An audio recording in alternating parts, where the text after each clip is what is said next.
यासाठी म्हणून आठवडी बाजार सुरू केले आणि शहरातल्या वेगवेगळ्या सोसायट्यांमध्ये हे बाजार भरवले गेले. गावातली भाजी आणून, ज्याला ऑर्गॅनिक भाजी म्हणून अधिक आपण आता खूप स्वीकारतो, अशाच भाज्यांचा प्रयोग नेण्याचा प्रयत्न समर्थ शेतकरी उत्पादक कंपनी, समर्थ आठवडी बाजार पिंपरी यांना आम्ही हा पुढचा शेती सन्मान देतो. या सगळ्याच गणेश सावणे आणि त्यांच्या ग्रुपला मी व्यासपीठावर आमंत्रित करतो आणि विजय जावंदे साहेबांना विनंती करतो की आपण त्यांना स्मृतिचिन्ह आणि मानपत्र देऊन सन्मानित करावं.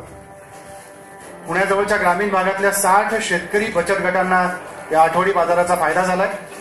थेट शेताच्या बांधावर जाऊन शेतकऱ्यांना पीक घेण्याबाबत ते मार्गदर्शनही करतात.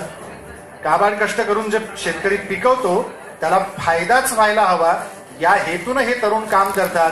त्यामुळे यांच्या पुढच्या कामासाठी आपण जोरदार टाळ्यांनी त्यांना पाठिंबा देऊया, प्रोत्साहित करूया.